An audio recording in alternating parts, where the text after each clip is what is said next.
시청자 여러분 안녕하십니까? 2월 15일 수요일 뉴스가 있는 저녁 시작하겠습니다. 전 세계 금융시장의 시선이 내일 새벽에 열릴 미국의 기준금리 발표에 모아지고 있습니다. 0.75%포인트 이상 금리를 올리는 이른바 자이언트 스텝 가능성이 큰 것으로 관측되고 있는데요. 만약 그렇게 된다면 28년 만에 처음입니다. 이렇게 되면 우리나라도 금리 인상 압력이 더 커지는데요. 정부는 고금리의 고환율, 고물가의 삼중고가 겹쳐진 복합 위기 상황이 굉장히 오래 지속될 수 있다고 진단하고 민생에 큰 영향을 줄 수 있다고 우려하고 있습니다. 먼저 오늘의 주요 뉴스 윤보리 앵커가 정리해드립니다. 내일 예정이었던 누리호 발사가 연기됐습니다. 오늘 오후 산화제 탱크 레벨 센서에서 이상 징후가 발견됐는데 누리호를 발사체 조립동으로 옮겨 점검할 예정이어서 발사 시기는 미정입니다.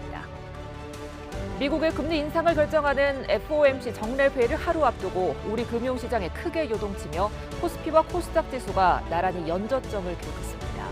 미국 연방준비제도의 금리 결정이 우리 금융시장과 경제에 미치는 영향, 쇼미더경제 코너에서 자세히 짚어보겠습니다. 문재인 정부 초기 임기가 남은 산하기관장들에게 사퇴를 종용한 혐의를 받는 백운규 전 산업부 장관의 구속 여부가 이르면 오늘 밤 결정될 것으로 보입니다. 당시 청와대 행정관이었던 박상혁 의원도 검찰 수사 대상에 오르면서 민주당은 정치 보복이 시작됐다며 강하게 반발했고 국민의힘은 정당한 수사라고 반박했습니다.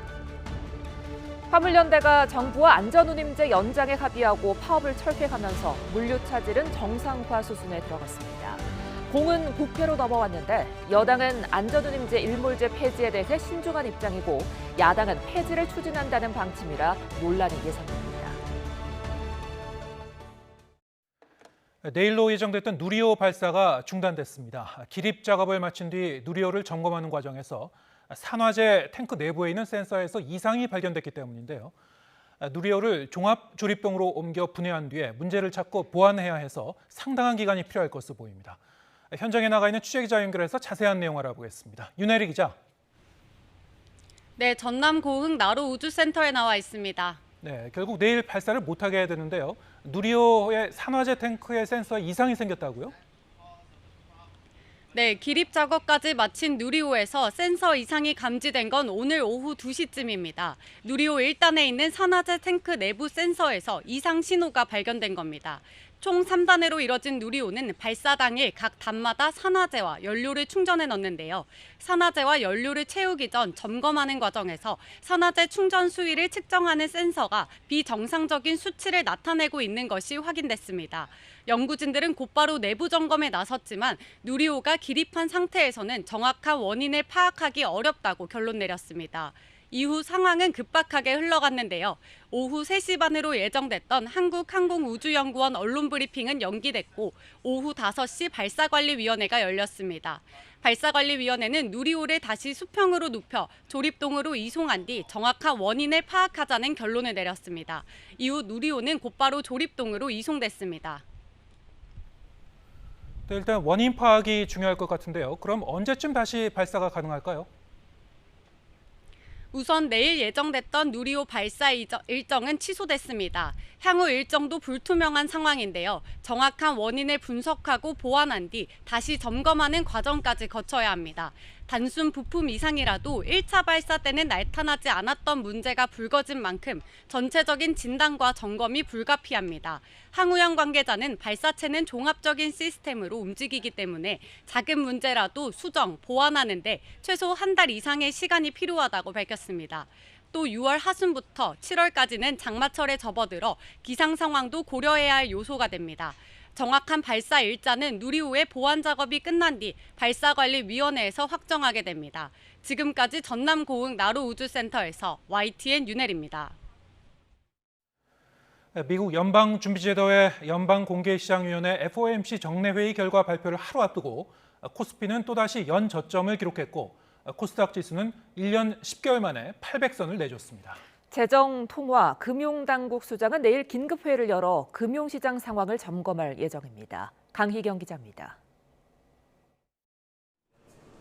FOMC 정례회의 결과 발표를 앞두고 금융시장이 연일 출렁이고 있습니다. 코스피는 하루 만에 1.83% 또 떨어지면서 2,447.38에 장을 마쳤습니다.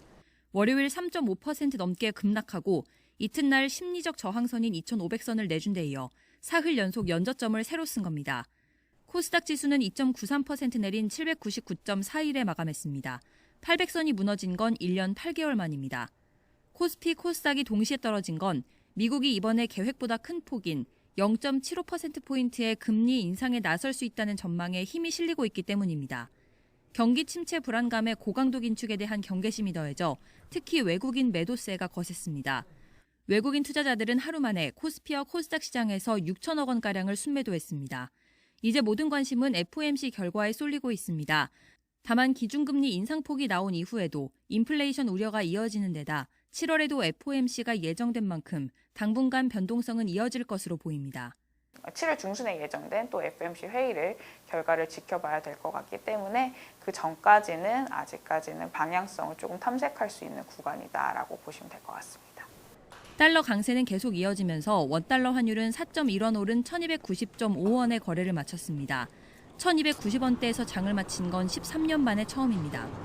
추경호 부총리 겸 기획재정부 장관과 이창용 한국은행 총재, 이복현 금융감독원장 등은 FOMC의 결과 발표가 나온 뒤 거시경제금융회의를 열어 미 기준금리 인상에 따른 시장 상황을 점검할 예정입니다. YTN 강희경입니다. 이런 가운데 정부와 여당이 물가 문제를 비롯한 민생 안정에 총력을 쏟고 과감한 규제 개혁으로 경제 위기를 극복하겠다고 밝혔습니다. 다만 시장 상황을 고려해 전기요금 인상은 불가피할 것으로 보인다는 입장을 밝혔습니다. 이경국 기자입니다. 고물가, 고환율, 고금리의 삼중고가 이어지는 가운데 여당과 정부, 대통령실 관계자들이 한자리에 모였습니다. 먼저 추경호 경제부총리는 한국 경제가 복합적인 위기에 놓였다고 진단했습니다. 해발 요인과 누적된 근본적 문제가 중첩되어 나타나 상당 기간 고물가 속에 경기 둔화 양상이 지속될 전망입니다. 경제 전쟁의 대장정이 시작되었습니다. 정부는 문제 해결을 위해 경제 운영의 축을 민간으로 옮기고 대대적인 구조개혁도 추진하겠다고 밝혔습니다. 또 미래 구조전환에 대비하는 동시에 취약계층에 대한 사회 안전망도 강화하겠다고 덧붙였습니다. 국민의힘은 특히 물가와 민생 안정에 총력을 쏟아야 한다고 강조했습니다. 이를 위해 유류세 인하폭 확대와 노인 기초연금 인상, 한부모 가정 양육비 지원 확대 등을 요구했고 법인세 인하 등 과감한 규제 개혁으로 경제에 활력을 불어넣어야 한다고 촉구했습니다. 윤석열 정부가 나아가야 될 방향은 분명합니다. 경제 활성화, 민생 회복, 미래 준비입니다. 국민들이 체감할 수 있는 변화를 만들어갈 수 있도록 다만 전기요금 인상은 불가피할 것 같다는 입장을 밝혔는데 탈원전 정책을 고집해온 문재인 정부가 그간 인상 요인을 억눌러 왔기 때문이라고 비판했습니다. 공공요금 인상조차 다음 정부에 떠넘겨 물가 폭등에 이은 공공요금 폭탄까지 직면하게 만들었습니다. 정부와 여당은 함께 민생 안정을 위한 총력전에 나선다는 계획입니다. 대통령실 역시 비상경제 대응체제에 돌입했고 법인세 완화 등 기업의 부담을 줄이는 게 물가에 도움이 되지 않겠느냐며 당정의 움직임에 발을 맞췄습니다. YTN 이경국입니다.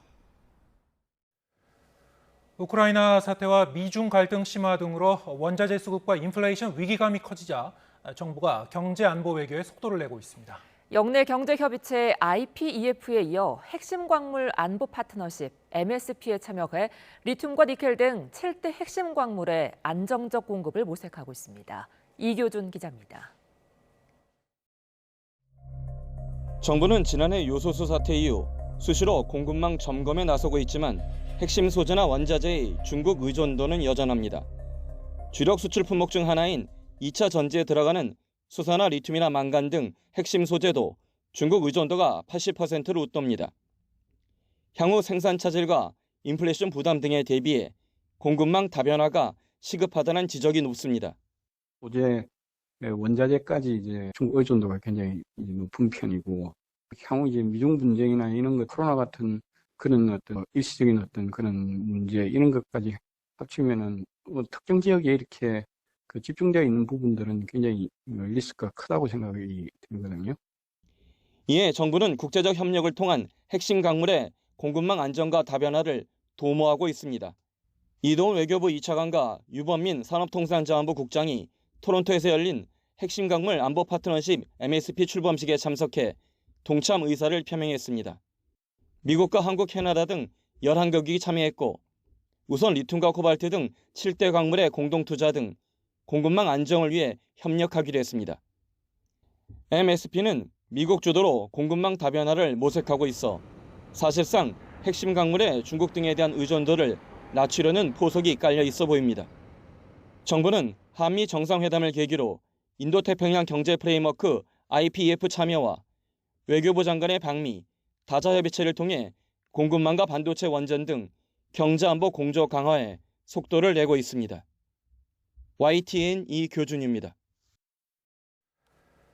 화물연대가 일주일 만에 파업을 마무리하면서 멈췄던 화물차 운행이 재개됐습니다. 다만 산업 현장이 파업 이전의 모습으로 돌아가려면 파업 기간보다 더 오랜 기간이 걸릴 전망입니다. 이윤재 기자입니다. 도로에 쌓여있던 철강 제품이 화물차 위로 옮겨집니다.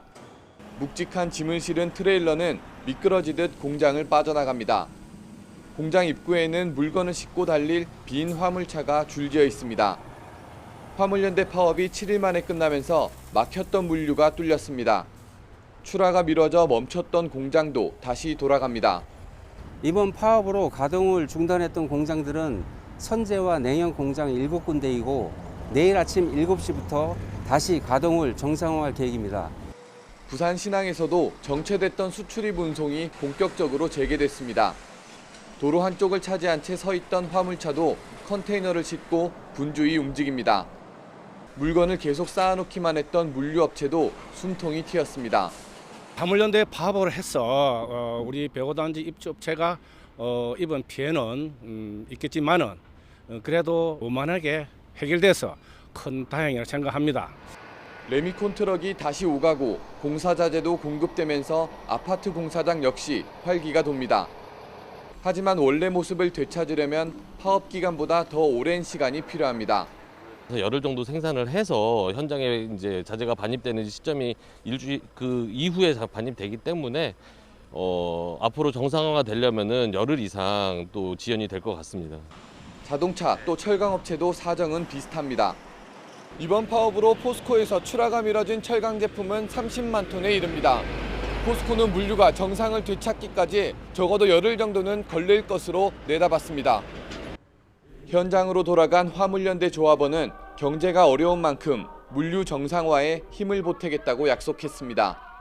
산업 경제에 또 문제가 지금 심각하기 때문에 일단은 조합원은 이제 복귀를 또 하루 빨리 정상화되었으면 좋겠고, 일주일 사이 적지 않은 상처를 남긴 화물연대 파업.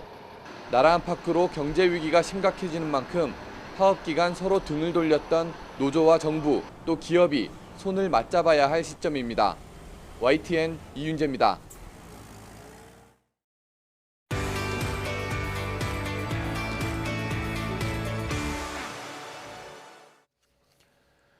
네, 미국 중앙은행이 연준이 오늘부터 이틀간 회의를 열고 기준금리 인상폭을 결정합니다. 금리를 한 번에 0.75%포인트 올리는 자이언트 스텝을 밟을지 이목이 집중되고 있는데요.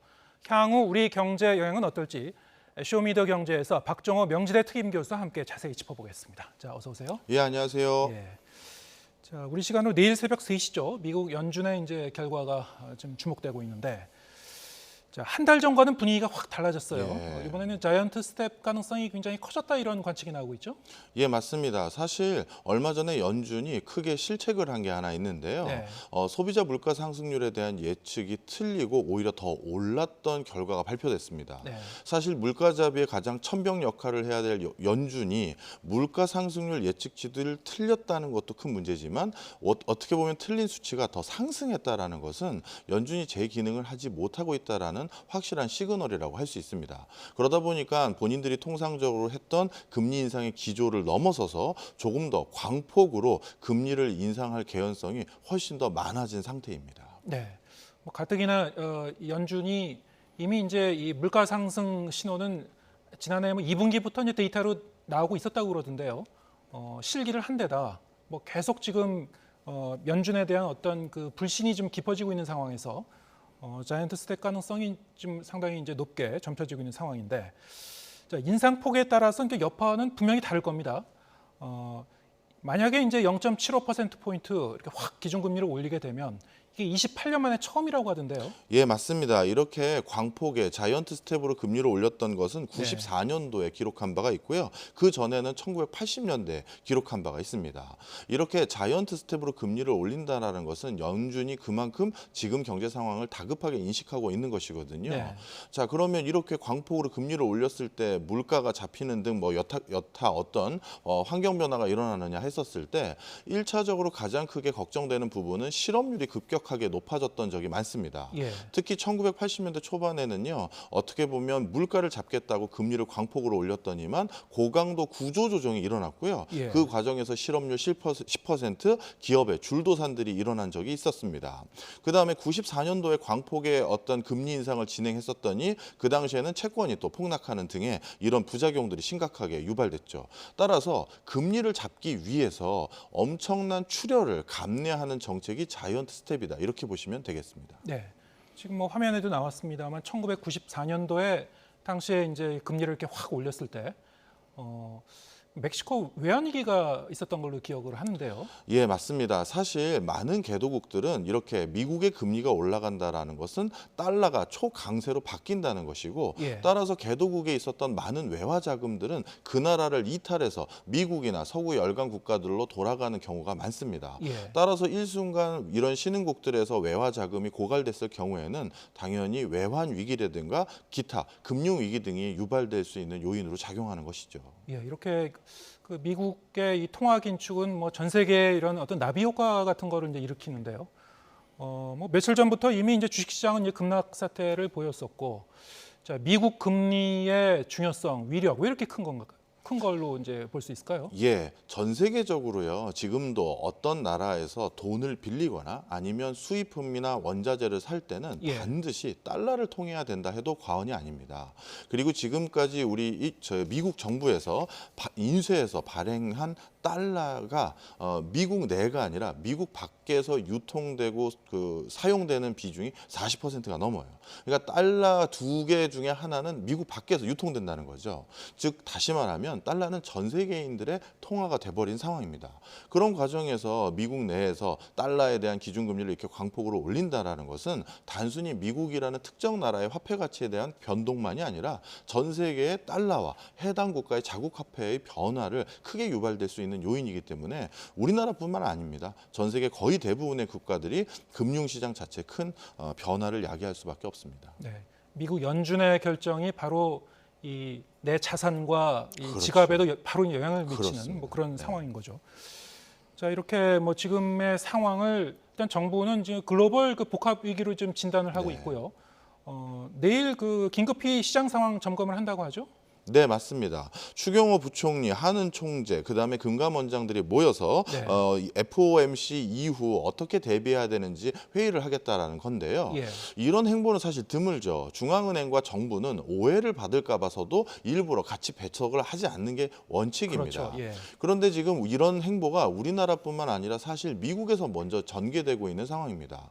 연준이 연일 빅스텝 또는 자이언트 스텝으로 금리를 고강도로 올려가고 있음에도 불구하고 좀처럼 소비자 물가가 잡히지 않는 거예요. 따라서 이런 것은 단순히 중앙은행의 금융정책만을 가지고 통화정책만을 가지고 물가를 잡기는 어려운 상황이구나 판단을 한 것 같습니다. 예. 그래서 미국 역시도 바이든 대통령이 즉 정부죠. 정부가 직접적으로 나서기 시작했는데요. 일단 언론을 통해서 왜 미국 내에는 많은 정유사들은 이렇게 추가적으로 시출을 하겠다는 허가 건수를 6천 건 이상 받아갔는데 왜 추가 시출을 하지 않는 것이냐 질타하기도 했고요. 그다음에 엑선의 CEO 같은 경우는 올해 하느님보다 더 돈을 많이 번 것 같다라고 엄포를 놓기도 했습니다. 예. 뿐만 아니라 기타 산유국들의 적극적인 협조를 유도하기 위해서 바이든 대통령이 이번에 사우디를 방문하기로 발표를 한 상태죠. 네. 그리고 그동안 사우디 왕세자가 어떻게 보면 뭐랄까요? 좀 언짢아 했었던 여러 가지 일들인 어떻게 보면 사우디 반정부 체제를 비판했던 언론인 암살 사건이라든가 이런 것들에 대해서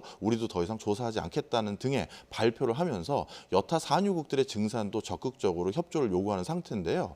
이러한 모습은 즉 물가를 잡기 위해서 중앙은행의 통화정책뿐만 아니라 정부가 직접 나서야 될 상황이라는 게 미국에서도 인식한 것이고 지금 좀 전에 말씀해 주셨던 추경호 부총리를 비롯해서 금감원장 등 우리나라도 정부와 중앙은행장이 같이 만난다는 것은 똑같은 기조로 돌아서가고 있다. 이렇게 보시면 되겠습니다. 네.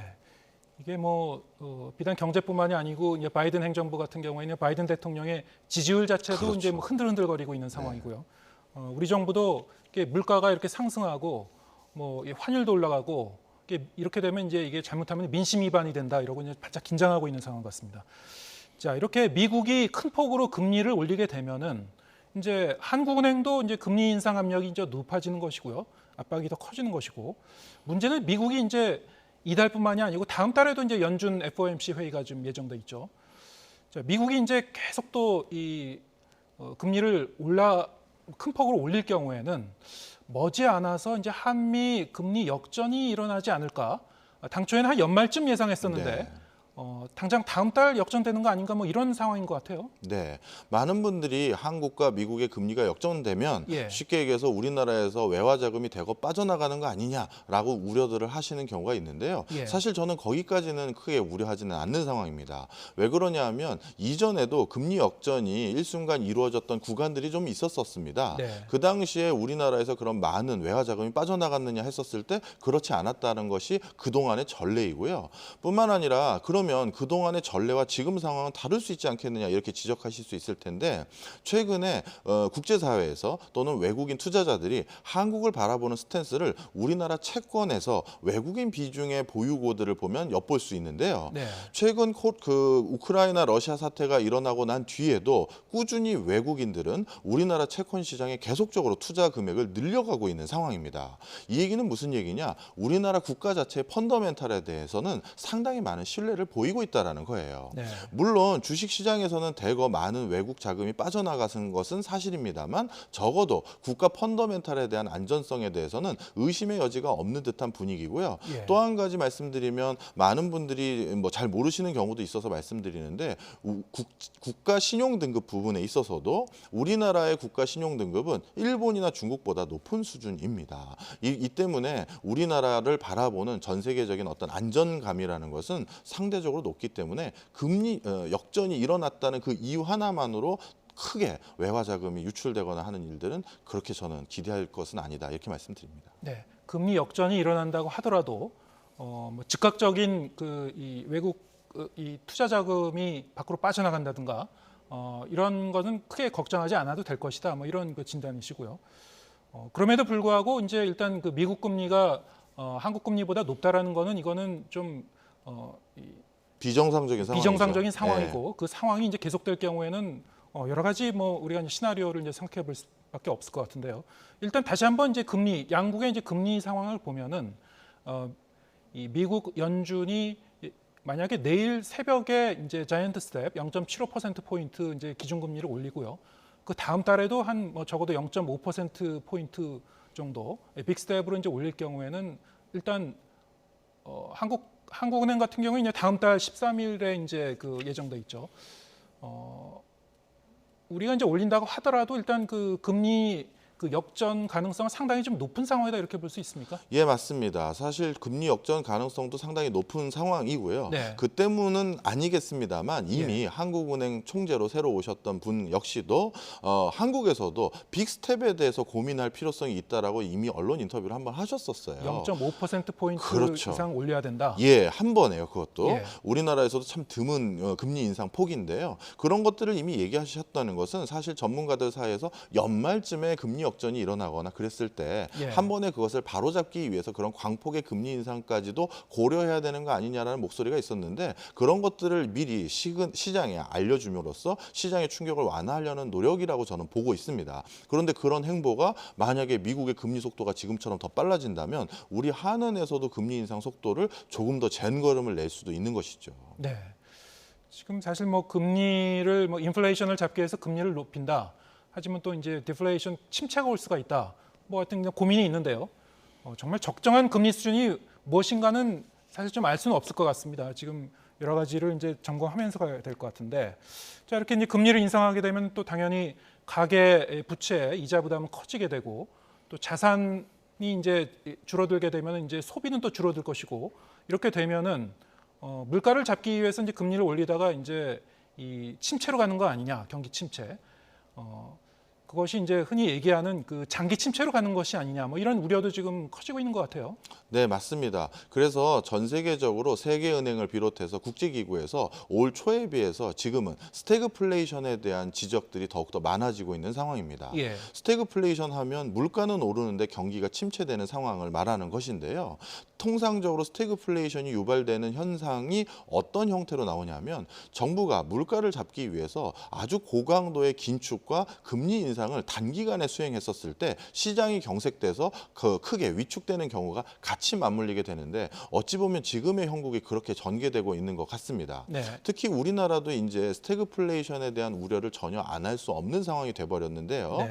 월드뱅크에서 지난주로 기억하는데 보고서가 하나 나왔는데 저개발 국가들 같은 경우는 10년 이상의 장기 저성장 내지 침체 국면으로 돌아설 수 있다라고 발표를 했어요. 물론 우리나라는 저성장 국가는 아닙니다만 예. 그런데 우리나라 제품들이 주력으로 판매되는 구간들을 보면 상대적으로 아직까지는 저개발 국가들에게 큰 비중을 차지하고 있는 품목들이 상당히 많은 상황입니다. 예. 그런 과정에서 저개발 국가에 이렇게 급격한 장기 침체라는 것은 우리 경제에도 지극하게 큰 영향을 줄 수 있는 상황이고요.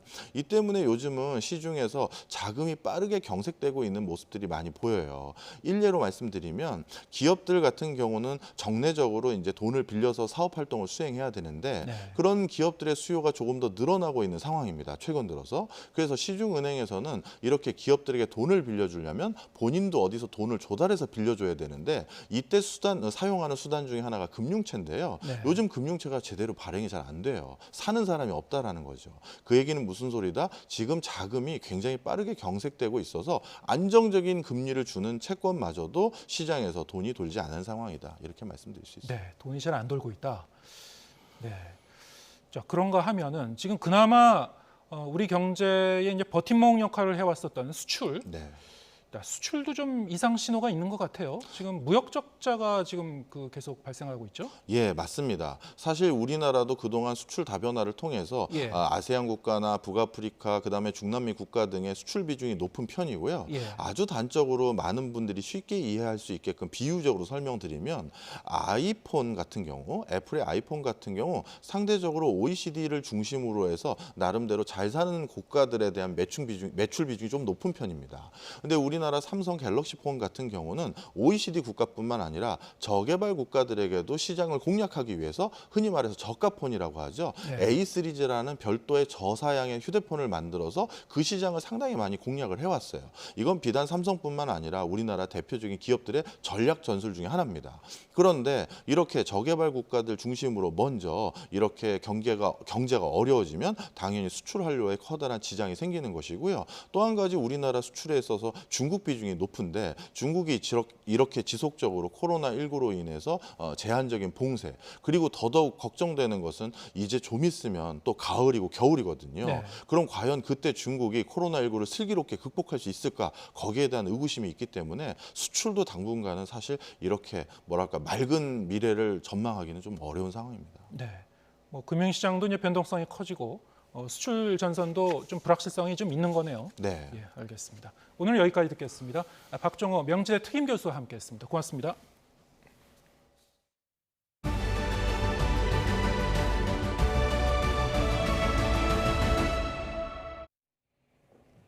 문재인 정부 초기 임기가 남은 산하기관장들에게 사퇴를 종용한 혐의를 받는 백운규 전 산업부 장관의 구속 여부가 이르면 오늘 밤 결정됩니다.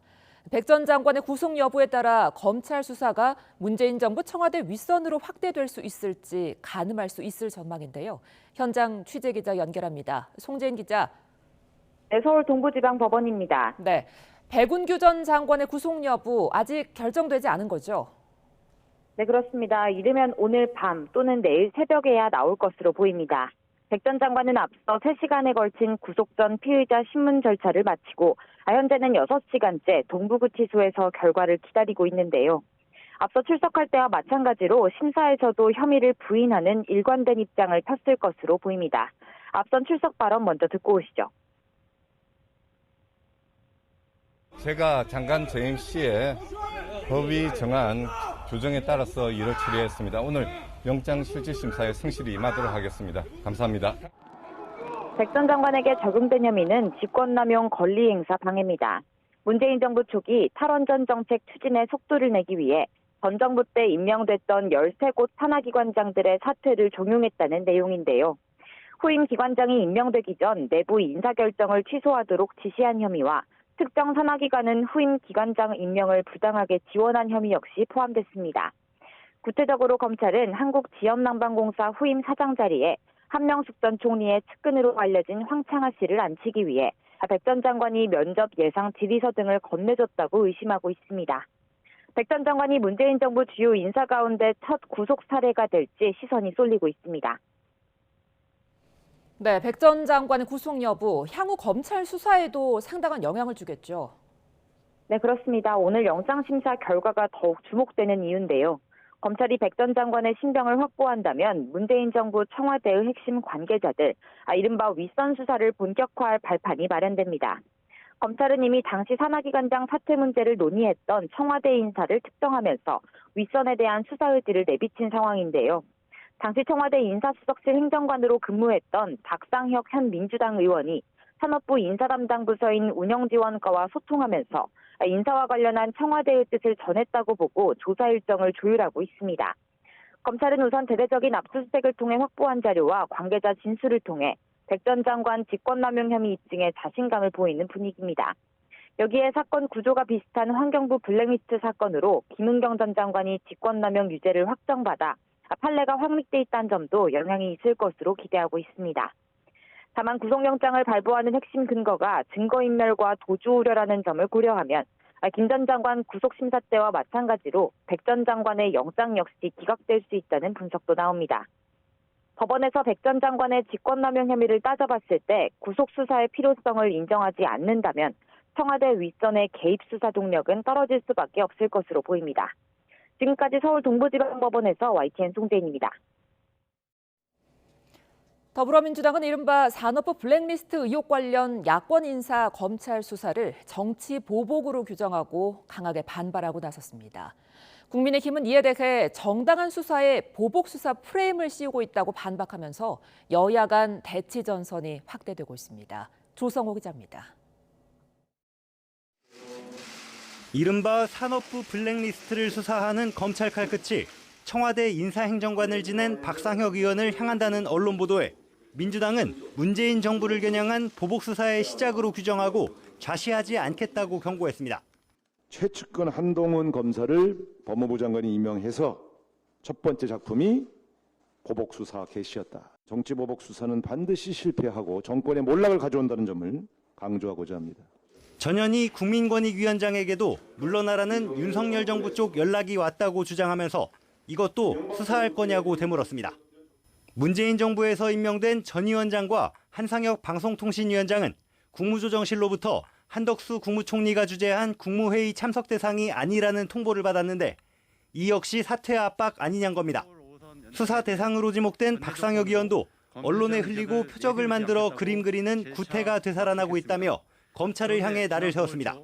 반면 국민의힘은 환경부 블랙리스트 사건에서 문재인 정권 때 임명된 대법관들이 김은경 전 장관에 대해 유죄 확정 판결한 점을 들어 정당한 수사라고 반박했습니다. 자신들이 집권할 땐 보복 수사를 많이 해놓고 이제 와서 프레임을 씌워 반사 이익을 얻으려 한다고 역공에 나섰습니다. 김은경 환경부 장관에 대한 그 수사도 정치보복이라고 우길 것인지, 그리고 문재인 정부 초반에 일어났던 소위 지지난 정권에 대한 적폐청산 수사도 정치보복이라고 인정할 것인지. 야당의 행정입법 견제와 예산 편성권 강화 추진으로 꼬일 대로 꼬인 정국이 풀리기는커녕 전 정권 인사들에 대한 검찰 수사까지 대치 전선만 늘어나는 형국입니다. YTN 조성호입니다. 화물연대 파업이 8일 만에 일단락되면서 이제 가장 큰 쟁점이었던 안전운임제 논의는 국회로 넘어갔습니다. 여당은 일몰제 폐지에 대해 신중하게 검토하겠다는 입장이지만 야당은 폐지를 추진하겠다는 방침이라 최종 합의까지는 난항이 예상됩니다. 엄윤주 기자입니다. 국토교통부와 안전운임제 지속 추진이란 타협점을 찾은 화물연대 측은 곧장 국회로 달려왔습니다. 안전운임제 지속은 사실상 일몰제 폐지로 받아들인다면서 국회 협상을 촉구했습니다. 이제 화물연대는 안전운임제 일몰제 폐지와 분모 확대 법안이 국회에서 조속히 처리될 수 있도록 여야와 대화를 이어가고자 합니다. 공을 넘겨받은 여야는 협상 타결에는 한 목소리로 환영한다고 밝혔지만 세부안을 놓고는 이견이 큽니다. 당장 여당인 국민의힘은 안전운임제 연장에는 동의하지만 폐지 여부에 대해서는 국토부의 운영성과 보고 등을 받아보고 신중히 결정한다는 입장입니다. 조호섭 의원이 발의를 했습니다. 또 여러 가지 법안들이 나와 있는 것을 저희가 검토를 했고 이에 대해서 국회가 어떻게 또 대응하고 앞으로 검토할 것인지에 대해서는 내부적으로 검토를 한 거는 맞습니다. 반면 민주당과 정의당은 일몰제 폐지와 적용 대상 확대 추진을 위한 입법에 속도를 내기로 했습니다. 안전운임제 연장에서 한 걸음 더 나아가 일몰제 폐지와 적용 품목 확대를 법제화하는 것을 최우선의 입법 과제로 선정하고 추진해 나가겠습니다. 여야 입장차가 상당한 데다 국회 원구성 협상이 제자리인지라 언제 논의가 시작될지도 장담하기 힘든 상황입니다. 여기에 국토교통부의 성과 보고서도 변수입니다. 정부가 안전운임제 성과를 두고 명확한 결론을 내지 못한다면 일몰제 폐지를 두고 여야가 격렬한 공방에 휩싸일 거란 비관적 예상도 나옵니다. 다만 안전운임제 일몰을 앞두고 여야가 손을 놓은 사이 막대한 경제적 피해가 발생했다는 비판이 큰 상황이어서 원 구성이 되는 대로 본격적인 협상에는 착수할 거란 전망도 제기됩니다. YTN 엄윤주입니다. 더불어민주당에선 잇따른 선거 패배에 대한 원인 분석이 한창입니다. 문재인 정부가 실패했다는 반성, 또 이재명 의원의 책임이 크다는 성토와 함께 세대교체 바람이 거세지만 결국 열쇠는 이 의원이 쥐고 있다는 평가가 나옵니다. 왜 그럴까요? 김승환 기자입니다. 지난해 보궐선거부터 대선, 지방선거까지 3연패 원인을 짚는 더불어민주당 토론회가 잇따라 열렸습니다. 핵심 화두는 역시 이재명 의원이었습니다. 대선 패배에 책임이 있는 소위 송영길 대표와 이재명 후보의 출마라고 하는 것이 전체적으로 선거 구도에 부정적 영향을 줬을 뿐만 아니라 어쨌든 간에 정권을 뺏겼으니까 실패한 정권이죠. 당연하죠. 저는 그렇게 인정해야 된다고 봅니다. 수많은 걸 했지만 대머리 탈모약밖에 생각이 안 납니다. 당 쇄신을 위해 이 의원과 친문계 모두 이선으로 물러난 채 이른바 90년대 학번 70년대생인 97세대가 전면에 나서야 한다는 목소리도 힘을 받고 있습니다. 생물학적으로 젊어가지고 그런 사람들이 좋다는 게 아니고 오히려 새로운 발상을 할 수가 있고 또 책임이 없기 때문에 자유롭기 때문에 당당하게 40대 기술은 50대 기술은 70년대생 기술원을 내세우고 당당하게 나서 다덤벼라 그래서 이 서바이벌을 통해 가지고 쟁취를 해야 재선 의원들뿐 아니라 초선 의원 모임 역시 이 의원 불출마의 무게를 실으며 쇄신론에 힘을 보태고 있습니다. 기존의 이런 지도부에 들어있지 않는 책임지는 위치에 있지 않은 새롭고 참신한 지도부가 구성되는 게 국민들의 바람이 아니냐. 하지만 세대론 교체의 현실화는 결국 이재명 의원의 선택에 달렸다는 분석입니다. 대선과 지방선거 패배에도 여전히 당심은 이 의원에게 압도적 지지를 보내고 있다는 해석 때문입니다. 이 의원은 주변 의견을 들으며 전당대회 출마 여부를 고심하면서 SNS를 통해 검찰의 대장동 수사를 정치보복, 윤 대통령에겐 국기문란이란 말까지 써가며 정부 여당의 날을 세웠습니다. 일각에선 세대개체론이 이재명 의원의 출마를 막고 2년 뒤 총선 공천을 위한 밥그릇 싸움이 아니냐는 지적이 나오는 가운데 8월 전당대회 이후 주도권을 쥐기 위한 민주당 내 치열한 집안 싸움은 계속될 전망입니다. YTN 김승환입니다.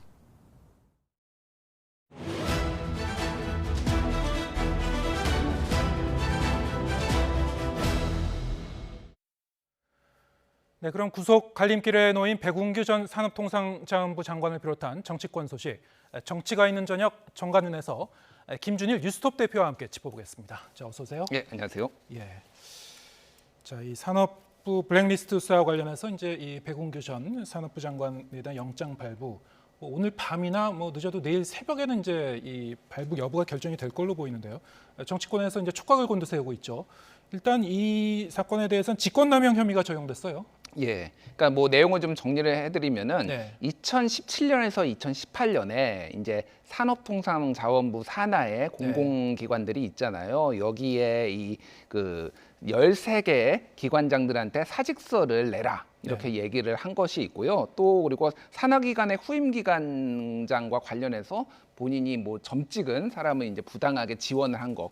그리고 또 하나는 이제 임명이 됐는데 임명 전에 그 시행한 내부 인사를 또 취소를 지시한 거, 뭐 이런 이제 혐의들을 받고 있습니다. 그런데 이게 단순히 본인이 이거를 한 게 아니라 청와대에서 지시를 받고 했다. 이게 이제 좀 핵심적인 쟁점이죠. 그러니까 그렇다라고 한다면 이거는 청와대 윗선까지, 그러니까 문재인 청와대 윗선까지 지금 수사를 해야 되는 거 아니냐. 그러니까 이게 이제 워낙 걸려 있는 분들이 많으니까 이게 굉장히 이제 정치권에 큰 파장이 지금 일고 있는 그런 상황입니다. 뭐 지금 그 법원의 결정 결과를 이제 지켜봐야 되겠습니다만 만약에 이 영장이 발부가 된다면 그건 어떤 의미가 있는 겁니까? 일단은 이제 우리가 그냥 전통적으로 얘기하면은 예. 구속영장이 발부되는 거는 두 가지죠.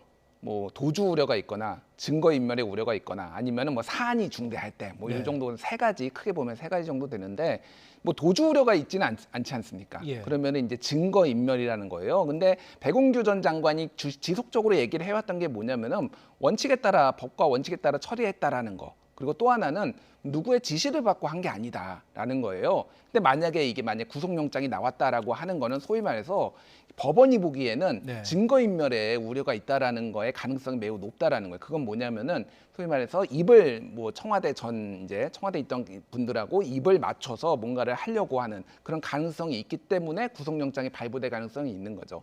그러니까 만약에 그 구속영장이 발부됐다는 신호는 뭐냐면은 한마디로 얘기하면은 청와대에 있었던 뭐 비서관, 행정관, 수석들한테 수사의 칼날이 갈 가능성이 매우 높다. 이렇게 해석을 할 수밖에 없는 거예요. 예. 바로 그런 맥락에서 지금 이제 검찰이 그 문재인 정부 초기에 청와대 인사수석실 행정관을 지냈다고 하죠. 민주당 박성혁 의원에 대해서 이제 수사 중이라고 하는데 이를 두고 여야 간의 설전이 벌어지고 있습니다. 관련 내용 들어보겠습니다. 백운규 장관에 대한 구속 신청과 박상혁 의원에 대한 수사 개시는 예고했던 대로 문재인 정권에 대한 보복 수사의 시작이다. 저는 이렇게 규정합니다. 대선 때도 이걸 일관되게 제가 윤석열 정부가 들어서면 이 일을 하고야 말 것이다. 그리고 한동훈이라고 하는 분을 앞세울 것이다. 이렇게 경고했는데 우리 모두가 예상한 대로 윤석열 정권에서 최측근 한동훈 검사를 법무부 장관이 임명해서 첫 번째 작품이 보복 수사 개시였다. 제가 우상호 비대위원장한테 되묻고 싶습니다. 그러면은 문재인 정부 초반 2년간 소위 말하는 적폐수사, 적폐청산 수사를 했는데 그 적폐청산 수사도 정치 보복이었는지 되묻고 싶습니다. 그리고 김은경 환경부 장관이 소위 환경부 블랙리스트 사건으로 그리고 환경부 산하기관 임직원들에 대한 사표 제출 강요로 이미 대법원까지 확정이 됐습니다. 그 대법관들을 누가 구성했습니까? 지금 현재의 대법관들은 문재인 정부, 문재인 대통령이 대부분 임명한 대법관들입니다. 네, 지금 뭐 보복 수사냐 아니냐 이걸 두고 이제 양쪽에서 이제 공방을 벌이고 있는데 사실 이제 대선 과정에서 당시 윤석열 그 후보였죠.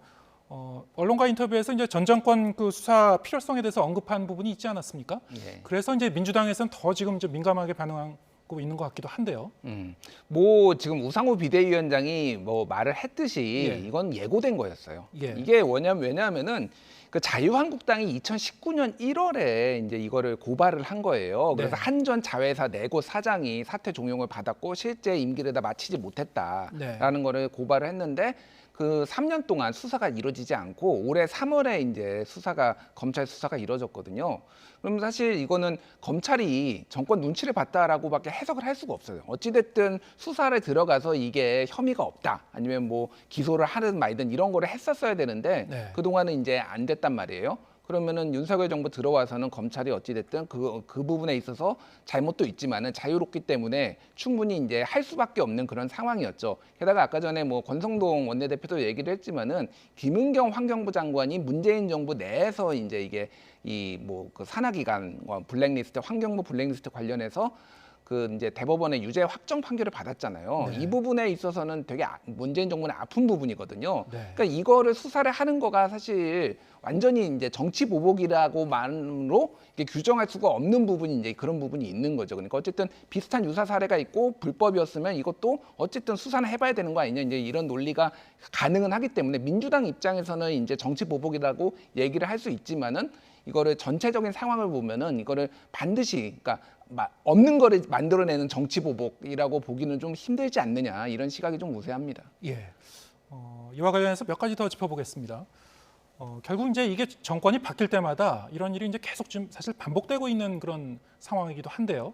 자, 이게 이제 대통령의 임기와 이 공공기관장의 임기가 달라서 좀 생기는 문제 아니겠습니까? 그래서 그 임기를 좀 맞추자. 그래서 그러면 이제 법을 개정하면 된다. 이 부분에 대해서는 또 여야가 어느 정도 공감대가 있다고 해요.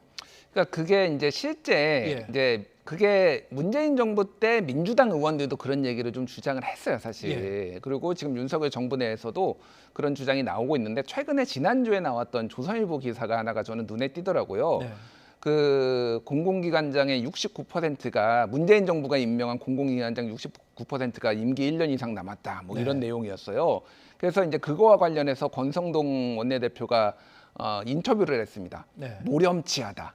그게 한상혁 방통위원장하고 이제 전현희 권익위원장이 언급이 되고 있었는데 이제 모렴치하다라는 거예요. 그러니까 지금 현 정부도 사실은 고민입니다.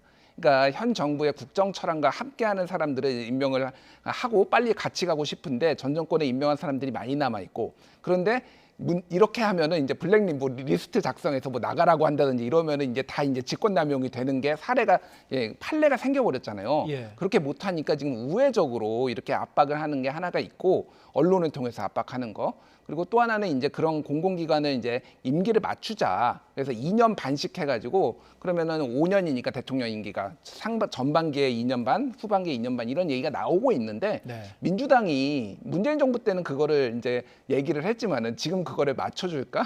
저는 조금 회의적으로 봅니다. 그러면은 또 당내 강성 지지자들이 굉장히 반발을 할 거예요. 그렇기 때문에 그거는 좀 쉽지 않아 보입니다. 쉽지 않을 것이다. 네. 이게 이제 사실은 간단한 문제가 아닌 것이 지금 산업부 블랙리스트 수사를 하고 있습니다만 국민의힘 같은 경우에 이제 이 외에도 5개 부처에 대해서 이미 이제 고발한 건들이 또 줄줄이 있어요. 외교부, 뭐 교육부, 국토교통부, 여성가족부, 또 농림축산식품부까지 이미 이제 동일 혐의를 이제 고발한 바 있기 때문에 자 이것이 산업부 사건 같은 경우는 뭐 그 윗선까지 뭐 수사가 확대될 것이냐 안 될 것이냐 이걸 지금 주목하고 있는 상황이지만 다른 부처로도 이제 또 확대될 수도 있고 그래서 이 추이를 좀 지켜봐야 될 것 같은데 자 이게 이렇게 되면은 지금 이미 그 전 정권과 관련한 사건에 대한 수사가 본격화되고 있는 거 아니냐 그래서 민주당이 바짝 긴장하고 있다는 말씀이죠. 자 그러면 뭐 가뜩이나 민주당 내부에서는 여러 가지 뭐 쇄신을 하느냐 개혁을 하느냐 세대 교체를 하느냐 여러 가지 이 담론이 나오고 있는데 오히려 이제 강경 세력의 목소리가 상당히 높아지지 않을까요? 어떻게 전망하시는지요? 그렇죠. 이제 수세에 몰리면 민주당이 지금 수세에 몰려 있는 상황이고 앞으로도 줄줄이 지금 수사가 예고돼 있어요. 특히 이제 이재명 고문, 이재명 의원에 대해서는 대장동 배임 혐의 관련해서 지금 검찰이 들여다보고 있다. 그래서 최근에 언론 보도도 계속 나오고 있잖아요. 그렇다라고 본다라면은 이게 이제 소위 말해서 문재인을 지키자. 뭐 이재명을 지키자, 이제 지키자 모드로 간다라면은 더 이제 강성파들의 목소리가 더 강해질 수가 있고 지금 그래서 우상호 비대위원장이 각 계파들 모든 의원들이 다 자유롭게 토론을 하고 당의 방향을 만들어보자 이렇게 얘기를 했는데 오히려 좀 누구를 지켜야 된다는 목소리에 조금 이렇게 다 묻혀버릴 수가 있어서 당 쇄신도 굉장히 어려워질 가능성도 있다. 그래서 뭐 뭔가 정치적 의도를 가지고 검찰이 했는지는 여부는 알 수 없으나 결과적으로 보면은 상당히 민주당의 내용을 더 짙게 만드는데 이 검찰 수사가 영향을 미치고 있다 이렇게 볼 수밖에 없을 것 같습니다. 그렇게 되면 이제 민주당 내부적으로도 상당히 좀 그 난감해지는 그런 상황이 될 것 같은데 좀 고민이 좀 깊어질 것 같습니다. 자 그런가 하면은 이제 지금 김건희 여사의 봉하마을 방문과 관련해서 이런저런 얘기가 나오고 있죠. 당시 이제 방문 당시에 지인을 이제 동반한 그 사실이 이제 확인이 됐는데 이게 과연 적절했는가 뭐 논란이 일고 있는 것 같아요. 일단은 뭐 대통령실의 입장은 원래 이게 비공개 행사였다 네. 이런 얘기를 했습니다. 그런데 비공개 행사인데 모두가 아는 비공개 행사였죠. 사실은 그렇죠. 뭐 그러니까 언론에 알려지지 않은 것처럼 얘기를 엠바고처럼 이렇게 얘기를 했지만은 언론이 뭐 권양숙 여사를 그러니까 김건희 여사가 만나는데 어떻게 거기에 취재진을 안 보내겠습니까? 네. 그러니까 이거는 처음부터 비공개 행사라고 말하는 것 자체가 조금 이제 좀 어불성설이다. 제가 보기에는 그렇게 생각이 들고요. 그래서 이제 이게 역대 이런 일이 없었죠.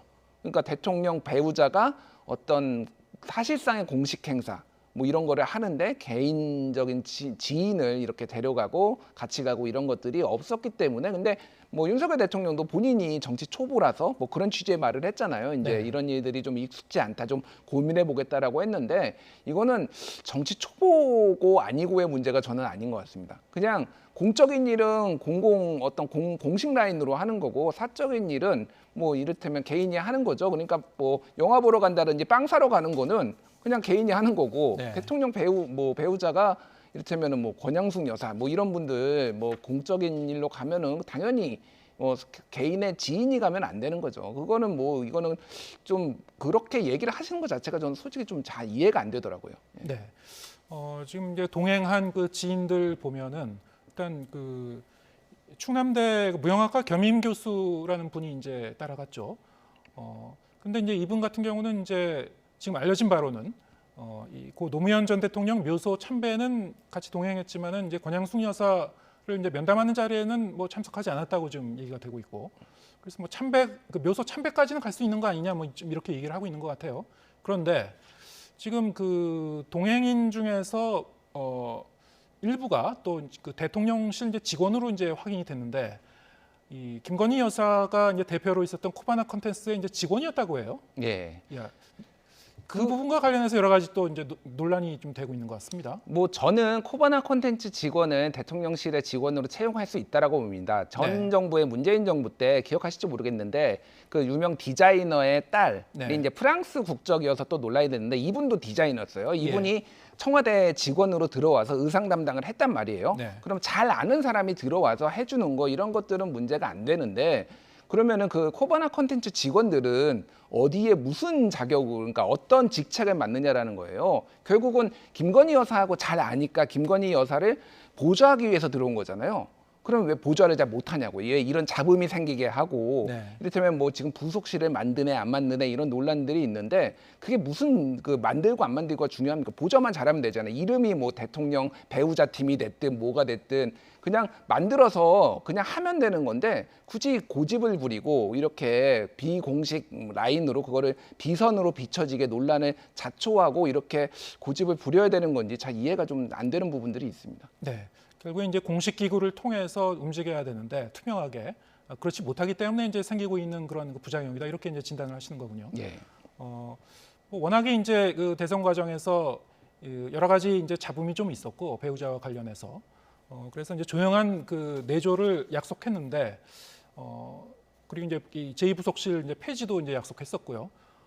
이건 이제 뒤집을 경우에 이제 또 거기에 대한 또 부담이 있기 때문에 그러는 거 아니냐. 그리고 이 김건희 여사에 대한 이 언론의 주목도가 워낙에 높기 때문에 그런 부분이 좀 부담이 아니냐 뭐 이런 그 분석도 있는 것 같습니다. 부담은 맞죠. 예. 부담은 맞는데 정 부담이 되면은 당분간 안 나타나시면 됩니다. 예. 근데 또 조용한 광폭 내조를 하고 계시잖아요. 지금 굉장히 언론 노출이 잦잖아요. 모든 예. 행동에. 그러니까 이렇게 자주 나오시려면은 공식 라인을 통해서 보좌를 받으시라는 거예요. 팬카페에 이를테면 대통령실 직원이 찍었는데 그거를 왜 팬카페 사진을 넘기냐고요. 그러니까 비공개 사진 일부는 네. 그렇게 하는 것 자체가 계속 이제 사적 라인을 동원한다라는 이런 논란을 직접 만드는 겁니다. 그러니까 이거는 아주 단순한 문제예요. 공식 행사는 공적인 조직의 도움을 받고 사적 행사, 어떤 개인의 여가를 즐기는 거는 알아서 지인들하고 같이 하시면 되는 거예요. 근데 이거를 이렇게 복잡하게 좀 이렇게 만드는 것 자체가 잘 이해가 안 되고 이거는 뭐 공약 파기 때문에 조금 걱정을 하신다는 얘기도 들었는데 이미 네. 뭐 여성가족부 폐지,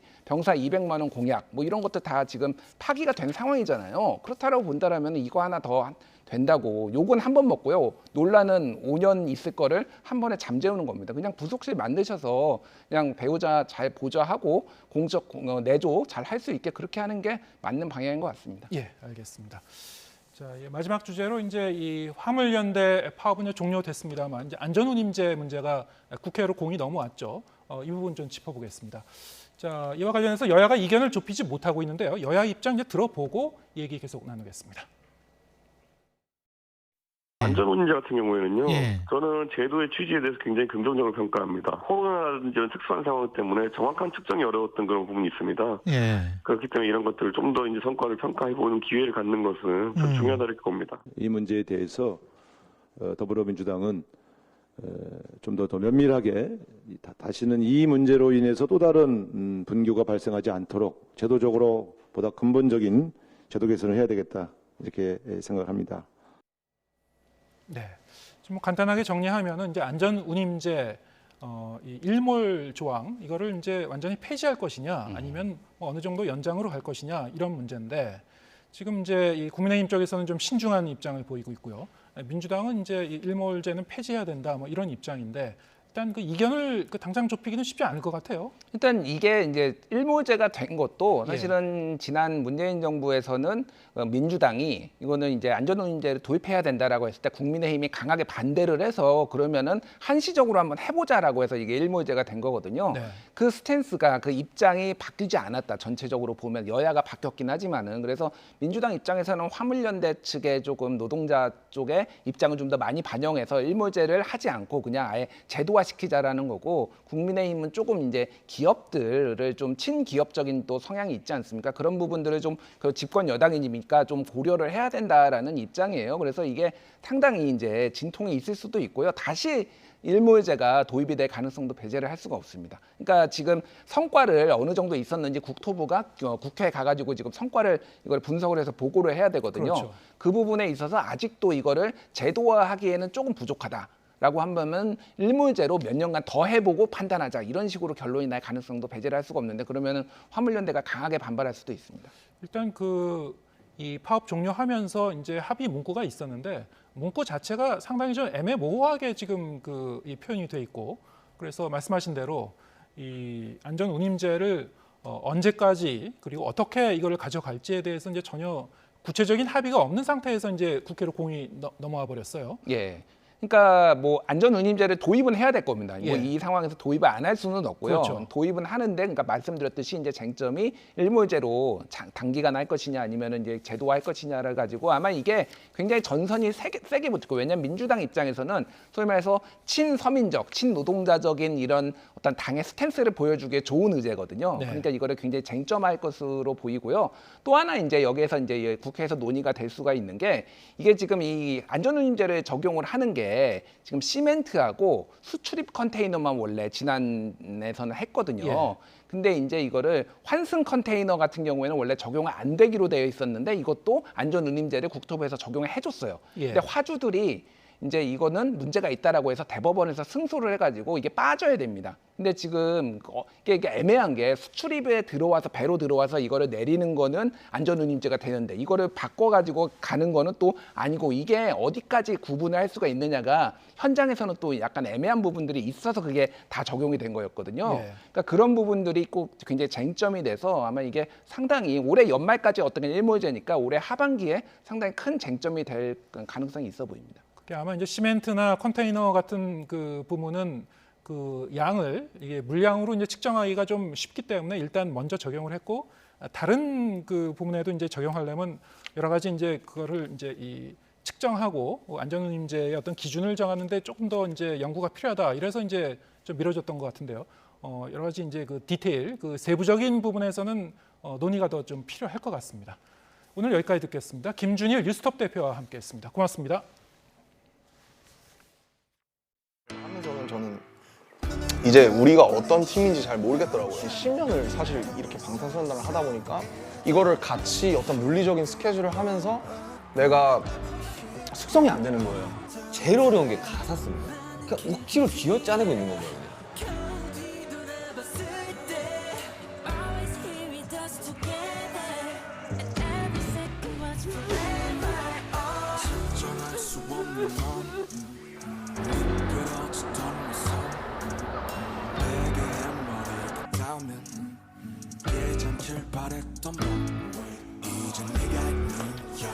저는 방탄소년단을 오래 하고 싶어요. 오래 하려면 이럴 수밖에 없어요. 오래 하고 싶고 제가 저로서 남아 있어야 된다고 생각을 해요.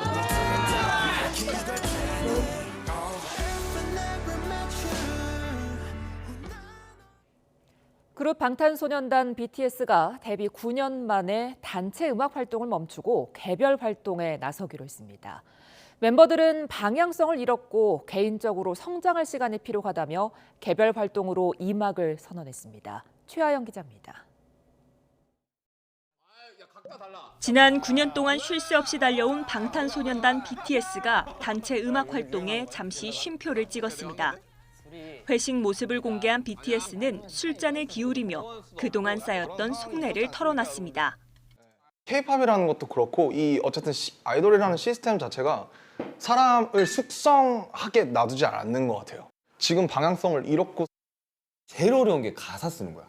그러니까 내가 느끼고 내가 이야기하고 싶은 걸 이야기를 해야 되는데 그냥 억지로 쥐어짜내고 있는 건 거야 그냥. 정체성을 이제서야 더 찾아가려고 하는 시기인 것 같고 그래서 좀 지치는 게 있고 시간이 조금 걸리는 게 아닌가.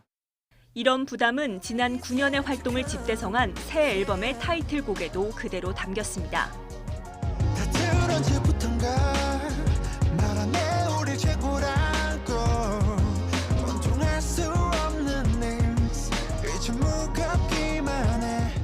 또 눈앞으로 다가온 군복무로 인한 불확실성도 개별 활동 결정에 영향을 미친 것으로 보입니다. BTS는 J-Hope을 시작으로 개개인의 앨범을 내며 활동 2막을 시작합니다. 조금은 찢어져 봐야 이게 다시 붙일 줄도 알고 방탄소년단의 챕터 2를 가기에 굉장히 되게 좋은 시기이자 스텝인 것 같아요.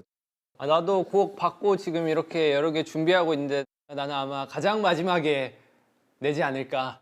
솔직히 저는 하고 싶은 게 많아요. 음악적으로도 제 음악들을 보여줄 수 있는 기회가 왔으면 좋겠고. 다만 자체 콘텐츠인 달려라 방탄 촬영 등은 앞으로도 7명이 함께할 예정입니다.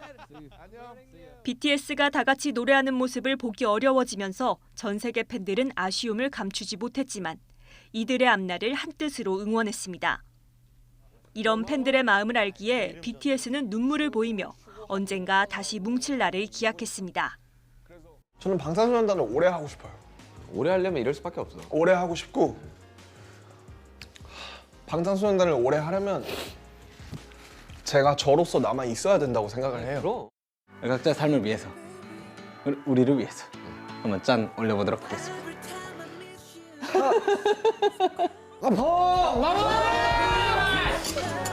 YTN 최하영입니다. 외신들도 방탄소년단, BTS의 단체 활동 잠정 중단 선언을 일제히 비중 있게 보도했습니다. BTS의 활동 잠정 중단 배경엔 병역 문제도 있는 만큼 이를 해결하지 못하면 한국의 소프트 파워를 상실할 가능성이 있다는 지적도 나왔습니다. 이종수 기자입니다. 최근 한미 외교장관 회담에서 두 나라 유대의 상징으로까지 미 국무장관이 언급한 BTS. We can't also forget the other very notable meeting between our countries recently. BTS visiting the White House. For the BTS Army in America, it was a thrilling day.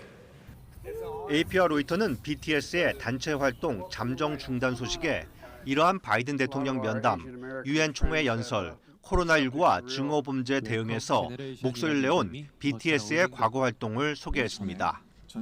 워싱턴 포스트는 BTS가 데뷔 9주년을 기념해 충격적인 발표를 했다며 이번 선언은 팬들에겐 엄청난 충격이지만 그룹 해체가 아닌 만큼 희망이 있다고 밝혔습니다. 뉴욕타임스는 BTS의 7멤버가 당분간 각자의 시간을 가지려 한다며 솔로 활동 계획에 초점을 맞춰 보도했습니다.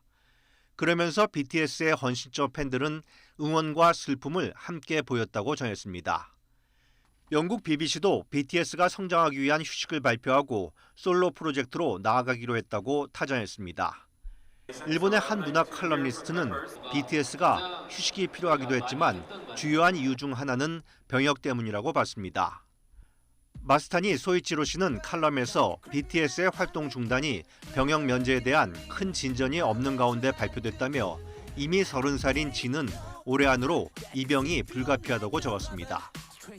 그러면서 신화, 동방신기, 슈퍼주니어, 빅뱅 등 과거 인기 그룹이 군 복무로 한때 인기가 꺾였다며 스타들의 병역 문제에 대한 국회 판단이 소프트 파워의 향방까지 가를 수 있다고 진단했습니다. YTN 이종수입니다. 온라인 동영상 서비스 업체 넷플릭스가 60억 원에 가까운 우승 상금을 내걸고 실제 오징어 게임 대회를 개최합니다. 드라마 오징어 게임의 인기를 이용해 가입자 유치에 나선다는 계획입니다. 보도에 임수근 기자입니다. 넷플릭스가 실제 오징어 게임 대회를 개최한다고 공식 발표했습니다. 참가자 456명이 456만 달러의 상금을 놓고 실제 경쟁을 펼치게 하겠다는 것입니다. 참가자들은 드라마 오징어 게임에서 등장했던 각종 게임과 넷플릭스 측이 새롭게 추가한 게임으로 최종 우승자를 가립니다. 넷플릭스 측은 오징어 게임의 매혹적인 이야기와 상징적인 이미지는 전 세계를 열광시켰다며 이 허구의 세계를 현실로 전환할 것이라고 밝혔습니다. 또 역대 리얼리티 쇼 가운데 가장 많은 상금을 이 대회에 내걸었고 참가자 수도 역대 최다라고 강조했습니다. 21살 이상의 영어 사용자라면 전 세계 누구나 오징어 게임에 참가를 신청할 수 있습니다. 이번에 개최하는 오징어 게임 더 챌린지는 10편의 에피소드로 제작되며 내년 초 4주 동안 영국에서 촬영될 예정입니다.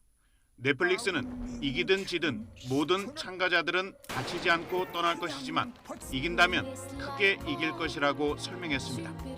블룸버그 통신은 넷플릭스가 실제 오징어 게임과 드라마 오징어 게임 시즌2 제작을 통해 가입자 회복을 꾀하고 있다고 분석했습니다. 지난 4월 넷플릭스는 1분기 유료 회원이 지난해와 비교해 20만 명 감소했다고 발표했습니다. YTN 임수근입니다. 오늘부터 플랫폼 택시를 이용하면 택시 합승이 가능합니다. 그동안 규제 유예 사업으로 일부 시범 운영해오던 플랫폼 택시 합승 서비스가 오늘 택시 운송 사업 발전에 관한 법률 시행규칙 개정안이 시행되면서 40년 만에 부활했는데요. 합승을 위해서는 카카오 택시나 우티 등의 플랫폼에서 예약해야만 합니다. 쉽게 말해 앱으로만 이용할 수 있는데요. 택시기사가 임의로 승객을 합승시키는 건 여전히 불가능합니다. 예약할 땐 본인을 확인한 후에 합승을 선택할 수 있습니다. 승객 모두가 합승을 선택한 경우에만 합승이 이루어지고 플랫폼은 모든 승객에게 합승 상대의 탑승 시점과 위치, 좌석 정보까지 미리 알려야 합니다. 또 5인승 이하 택시를 통한 합승은 같은 성별끼리만 가능합니다. 6인승 이상 대형 택시는 성별 제한 없이 가능한데요. 이와 관련해 지난 1월 규제개혁위원회는 합승 기회를 과도하게 제한하는 측면이 있다며 규제 재검토를 권고했지만 국토부는 제도 시행 초기라 사고 위험이 있고 설문조사 결과 동성 간의 합승을 선호하는 목소리가 있어 이같이 시행하기로 했다고 설명했습니다.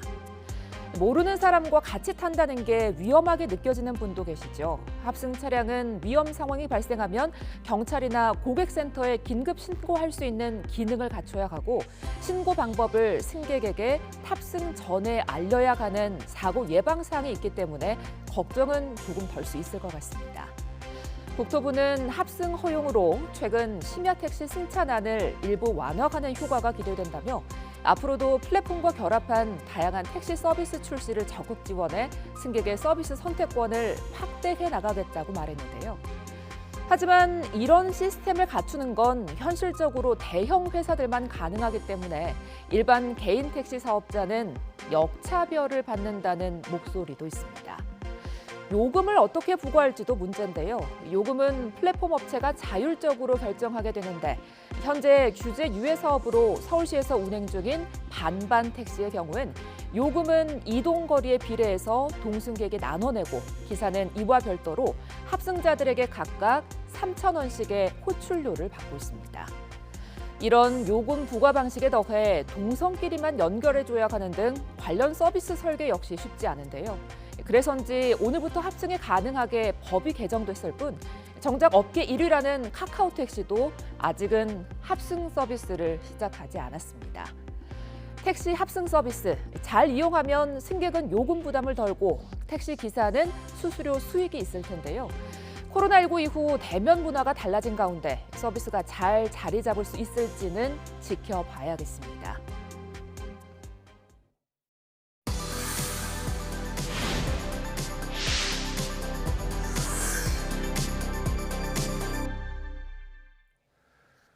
코로나19가 완치된 뒤에도 후유증이 오래 간다는 우려가 커지는 가운데 국내 연구에서도 다양한 증상이 보고됐습니다.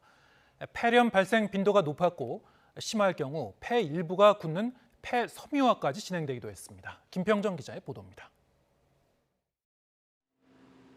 코로나19에서 회복해도 후유증이 남는다는 호소가 이어지자 정부는 실태 파악에 나섰습니다. 코로나19로 인한 후유증, 즉 롱 코비드에 대해 체계적으로 조사하겠습니다. 그동안 많은 분들이 코로나19 후유증을 경험하고 계시지만 이에 대한 제대로 된 조사는 미흡했습니다. 정부에 보고된 일부 연구를 봤더니 코로나19 치료 뒤 폐렴 증상이 남는 경우가 많았습니다. 정진원 중앙대 교수팀이 평균 나이 63.5세, 고혈압과 당뇨병 등의 기저질환이 있는 코로나19 환자 130명을 추적했더니 80%에서 완치 뒤에도 폐렴이 관찰됐습니다. 폐렴이 진단된 뒤 7일이 지나 병변 범위가 절반으로 줄긴 했지만 이후에도 2개월 더 해당 범위가 유지됐고 4에서 6개월이 지나서야 다시 줄기 시작했습니다. 폐렴 이외에도 호흡곤란과 후각 이상, 미각 이상도 상당히 높은 비율로 나타났습니다. 송진우 서울아산병원 교수팀이 중증 폐렴을 앓았던 코로나19 환자 110명을 대상으로 한 연구에선 완치 한 달 뒤 CT 촬영이 가능했던 65명 가운데 73%인 48명이 폐섬유화 소견을 보였습니다. 폐섬유화는 폐 일부가 굳어 제기능을 하지 못하는 상태입니다. 코로나19 중증과 경증 환자를 비교한 다른 연구에서는 중증일수록 후유증을 보이는 비율이 높게 나타났습니다. 전문가들은 코로나19가 호흡기, 그중에서도 폐에 치명적인 피해를 남길 가능성이 큰 만큼 폐 관련 후유증에 대한 치료 가이드라인이 시급하다고 지적합니다. 중국이나 미국 같은 데서도 2차 폐렴이 많다는 보고가 이미 나와 있어요. 우리나라도 예외는 아니고 2차 폐렴이 겹쳤는지 안 겹쳤는지에 대해서 잘 알 수가 없어요. 그래서 이제 그거는 정부에서 좀 가이드라인 같은 걸 좀 마련을 해주고. 정부는 전국 단위의 대규모로 코로나19 후유증 조사를 진행해 이를 토대로 후유증 치료를 위한 지침을 만들겠다고 밝혔습니다. YTN 김평정입니다. 코로나19 유행을 계기로 아프면 쉴 수 있는 권리가 주목받으면서 상병수당 도입 논의가 급물살을 탔습니다. 논의를 본격화한 지 2년 만에 다음 달 일부 지역에서 시범 시행되는데요. 하루 상병수당은 최저임금의 60%로 정해졌습니다. 이형원 기자입니다. 코로나19 유행이 시작된 재작년 확산 기폭제가 된 건 물류센터 집단 감염이었습니다. 의심 증상이 있는데도 쉬지 못하고 출근해 감염 규모를 키운 겁니다. 이를 계기로 아프면 쉴 권리가 부각되면서 상병수당 도입 논의가 본격화했습니다. 업무와 관련 없는 질병 등에도 일정 소득을 지원해 누구나 아프면 쉴 수 있도록 하기 위해서입니다. 이렇게 논의를 시작한 지 2년 만에 상병수당 시범 사업이 시행됩니다. 근로자의 감염 예방과 적시 치료 등을 위해 아프면 쉴 수 있는 상병수당 시범 사업을 다음 달 초부터 시행하고자 합니다. 다음 달 4일부터 서울 종로구와 경기 부천시 등 6개 지역에서 시범 시행되는데 하루 상병수당으로 최저임금의 60%인 43,960원을 지원합니다. 시범 사업인 만큼 6개 지역을 3그룹으로 나누어 보장 범위와 급여 기준을 달리한 모형을 적용합니다. 이번 사업을 포함해 2, 3단계까지 모두 3년 동안 시범 기간을 거쳐 평가한 뒤 국내 여건에 맞게 상병수당을 보완해 나갈 계획입니다. 다만 모형별로 최대 2주까지 설정된 대기 기간으로 인해 아프면 쉰다는 취지를 살리기 어렵다는 지적도 나옵니다. 상병수당이 즉시 지급되기 시작하면 오히려 이 도덕적 해이를 좀 촉진할 수 있는 위험성이 있기 때문에 그 대기 시간이 지난 다음부터 상병수당이 지급되는 제도를 전 세계적으로 운영하고 있습니다. 전국적인 시행까지는 갈 길이 멀지만 아프면 쉬는 제도 기반 마련을 위한 첫 발을 뗐다는 평가입니다. 특히 정부가 그동안 코로나19 확진자 격리 의무를 없애기 위한 성결 조건 가운데 하나로 아프면 쉴 권리 보장을 언급해온 만큼 상병수당 시범 시행이 격리 의무 해제 논의에 어떤 영향을 미칠지 주목됩니다. YTN 이영훈입니다. 코로나19로 집에 머무는 시간이 늘면서 지난해 노인 학대 사례가 늘어난 것으로 나타났습니다. 장소는 집, 가해자는 배우자인 경우가 많았는데 최다 학대자로 아들이 아닌 배우자가 꼽힌 건 이번이 처음입니다. 기정훈 기자입니다. 코로나19 사태가 장기화하면서 노인 학대가 증가했습니다. 특히 이전과 달리 지난해엔 아들보다 배우자가 더 많이 괴롭혔습니다. 정부는 지난해 국내 발생 노인 학대는 배우자에 의한 것이 가장 많아 아들의 학대를 앞질렀다고 분석했습니다. 2005년 노인 학대 현황 조사를 시작한 이후 20년 가까이 최다 가해자는 언제나 아들이었는데 처음으로 순위가 뒤바뀐 겁니다. 네, 코로나19 장기화로 가정 내 체류 시간이 길어지면서 가정 내 돌봄 부담과 스트레스가 증가한 것도 하나의 원인이고, 자녀와 동거하는 노인 가구는 줄어들고 노인 부부 가구가 증가하는 최근 가구 형태의 변화도 원인으로 보고 있습니다. 지난해 전국 37개 노인보호 전문기관에 들어온 노인학대 신고는 19,300여 건. 조사해보니 이 가운데 34.9%인 6,700여 건이 실제 학대 사례였습니다. 신고 건수도 학대 사례도 모두 늘었습니다. 특히 재학대 건수가 20.4% 늘어난 739건으로 집계돼 학대의 반복을 막는 게 시급한 것으로 나타났습니다. 학대가 일어난 장소는 가정 내 학대가 전체의 88%인 5,900여 건으로 가장 많았습니다. 양로원이나 요양원 같은 생활시설과 경로당, 노인복지관 같은 이용시설이 그 뒤를 이었습니다. 유형별로는 정서적 학대와 신체적 학대가 각각 43.6%와 41.3%로 대부분을 차지했고 방임과 경제적 학대, 성적 학대 순이었습니다. 노인복지법에 따라 누구든지 노인학대를 알게 된 때에는 노인보호 전문기관 또는 수사기관에 신고할 수 있는데요. 1577-1389 노인학대 신고 상담을 통해서 신고를 하실 수도 있고, 노인 나비새김 노인 지킴이 신고 앱을 통해서 익명성을 보장받으면서 신고하실 수 있습니다. 정부는 신고 체계와 사후 관리를 강화해 노인 학대의 조기 발견과 재발 방지에 힘쓰는 한편 노인 학대 등을 예방하기 위해 내년 중 시행될 요양시설 CCTV 의무화를 대비해 가이드라인을 마련할 계획입니다. YTN 기정훈입니다. 오늘 뉴스가 있는 저녁은 여기서 인사드리겠습니다. 잠시 뒤에는 뉴스 퍼레이드가 이어집니다. 저희는 내일 저녁 7시에 다시 찾아뵙겠습니다. 함께해 주신 여러분 고맙습니다.